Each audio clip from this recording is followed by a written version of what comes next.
Welcome back to another Zodiac Academy reading vlog. Today we are going to be reading two of the novellas. We are reading book 5.5, The Big A.S.S. Party, and then book 5.6, which is Seth on the Moon. Now I will say Seth on the Moon is actually just a short story, which is included in the Live and Let Lionel novella. So if you're looking for it, that's where that one's found.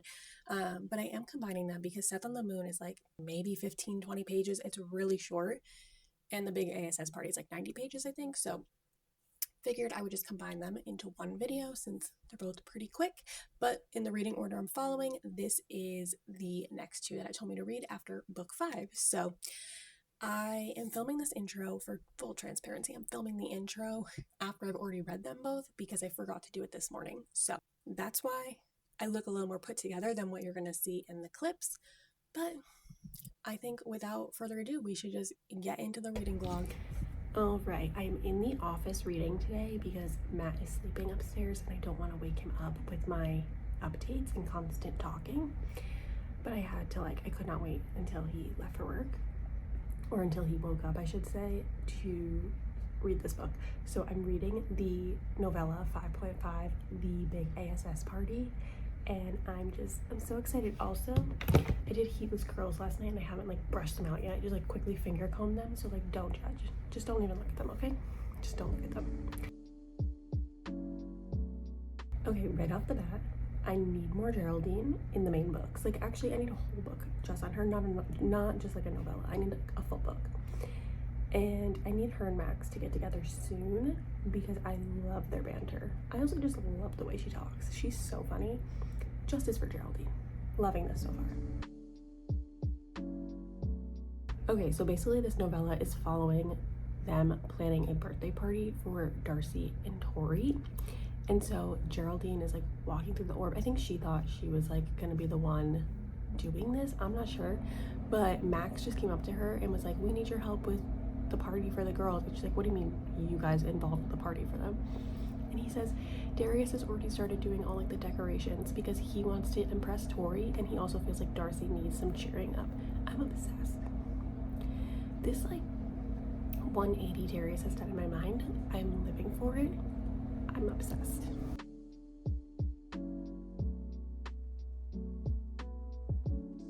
Geraldine's so offended that Darius put out a sponge cake for the girl's birthday cake. She's like, how could you? That's so offensive. But then it is so cute. She goes and calls him out on it.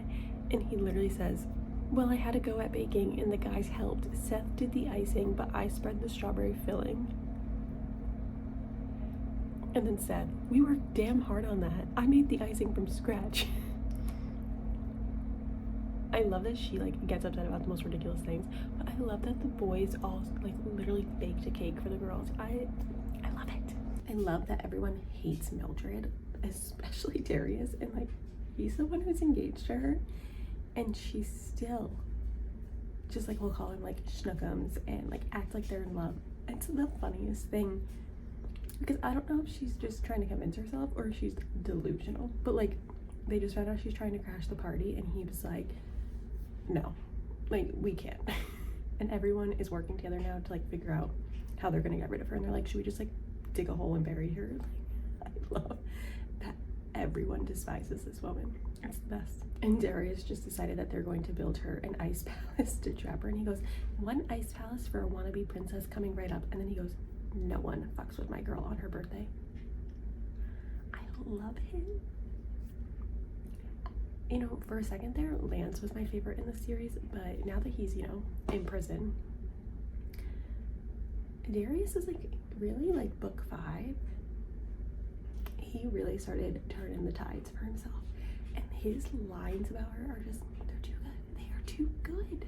Geraldine is so extra and I love it. She sent the invitations by pigeon, and then at the end she said, to RSVP to this joyous event, you need to put a tear of joy on it.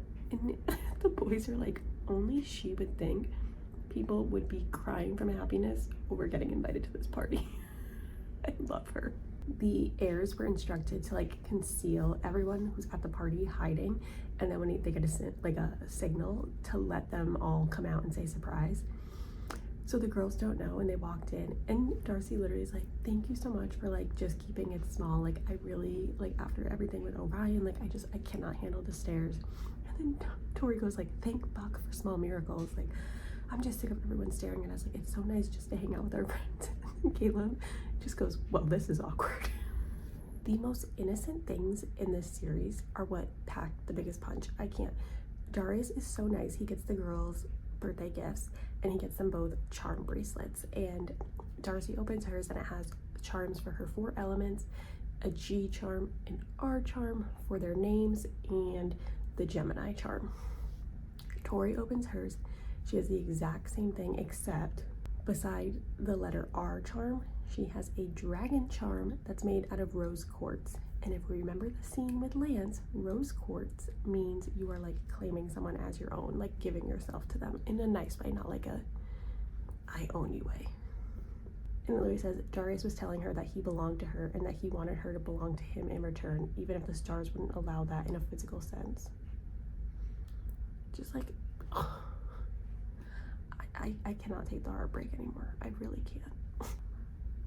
Geraldine this whole time has been like in an arranged marriage situation. Like they're allowed to still do their thing until they finally come to the point where they want to tell people what's going on, but it's with Justin Masters.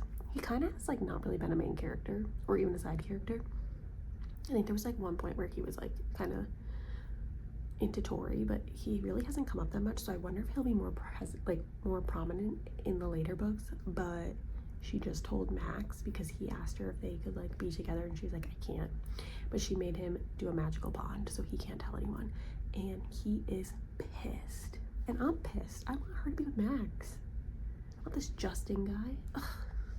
Okay, I just finished it, and Max asks her like, okay, like when is this happening? And she said right after graduation, like same timing as Darius and Mildred. And so he goes, okay, so that gives us 2 years.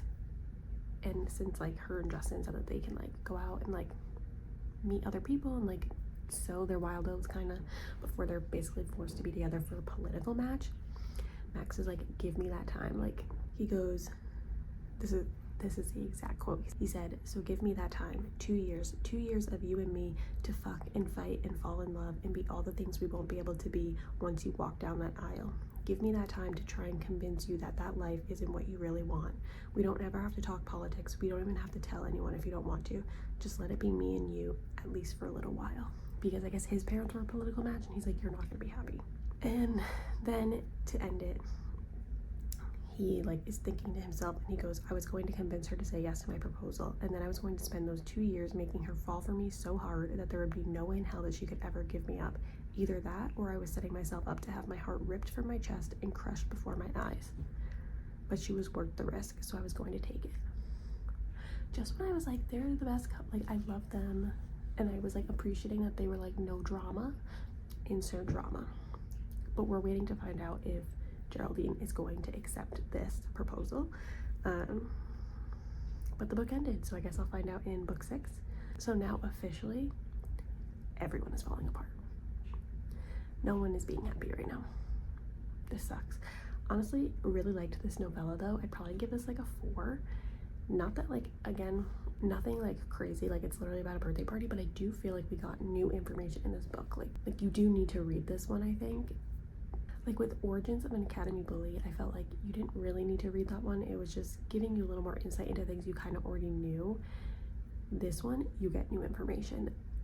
I mean, you have to wait till the end, but that whole thing with her telling him about the arranged marriage to Justin and him like making that proposal, that's new stuff. I don't think we would get that in the other books. I don't know, I haven't gotten there yet, but I'm thinking if I just jump to book 6, like I would have to wait to find that out with everyone else. So definitely think this one is worth reading.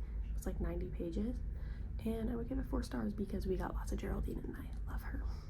All right, and now we are going to read Seth on the Moon, which I need to figure out like what book that's actually in, because I know that's just like a short story in one of the larger novellas that I need to read, so I gotta figure that out. I'll be back.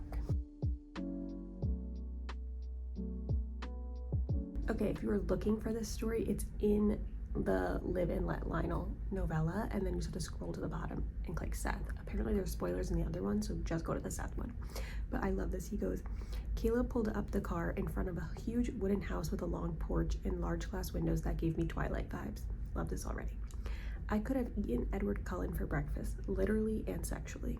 He could have it any way he liked. Jacob too. Retweet.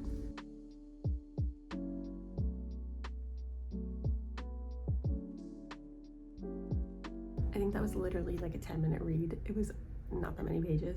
That was funny. Seth basically goes to the moon and just fucks a crater.